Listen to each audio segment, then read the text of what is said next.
Much needed infusion of young pitching that's on its way to the Mets. Now, this is an article from MLB.com. I need you to hit that subscribe button because this is the channel I will give you all the information on the Mets and on their farm system and really the whole organization, quite frankly. Mets number 14 prospect, Dominic Hamel, was his club's starting pitcher in the spring breakout showcase against the Nationals on March 15th. He touched 96.8 miles per hour. His fastball showed a 5-pitch mix that also included a sweeper, a curveball, a changeup, and a cutter.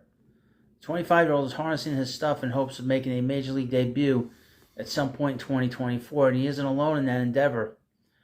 5 of New York's top 18 prospects, Christian Scott, Blade Tidwell, Mike Vasil, Tyler Stewart, Hamel, are pitchers with upper-level experience who could reach Flushing this summer.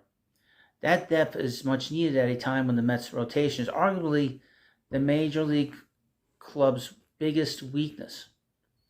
It's more than the on-the-field work that has stood out to new Mets Senior Vice President Player Development Andy Green, a 4-year manager with the Padres and most recently bench coach with the Cubs.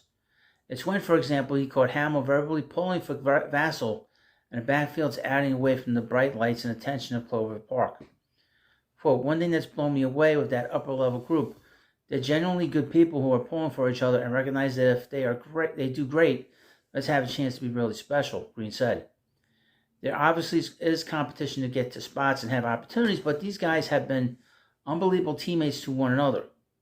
It's fun to watch them come out and legitimately pull for each other. Based on most recent results, the one who might be closest to contributing in the majors is the highest ranked prospect in the group, and Scott, number 5. The 24-year-old right-hander struck out 7 Marlins and walked none over 4 innings Wednesday, allowing 1 earned run and 2 hits allowed the way. He notched 11 whiffs over 59 pitches, with 7 of those coming on his mid-90s four-seamer. He also showed off a newfound mid-80s sweeper to go with his 87 to 89 mile-per-hour slider, and the multiple looks gave Miami fits.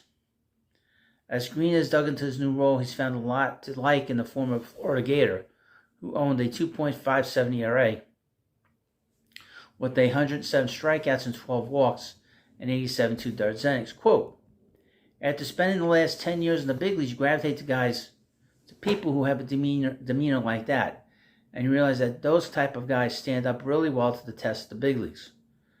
You've got to have stuff," Green said. "You've got to have composure. You've got to have some game awareness." He has all those things. Scott might have the best chance at reaching his mid-rotation potential, but Tidwell's fastball slider combo, Vasil's triple A experience, Hamel's breaking stuff, and Stewart's sinker slider mix could all be options should results or injuries cause the Mets to dip into that depth. But until that day comes, Green wants the group to continue to band together in their development at the upper levels. It's just radically different when you get to Citi Field compared to Syracuse. We're making sure those guys are prepared mentally, have been battle tested, and have had the opportunity to grow.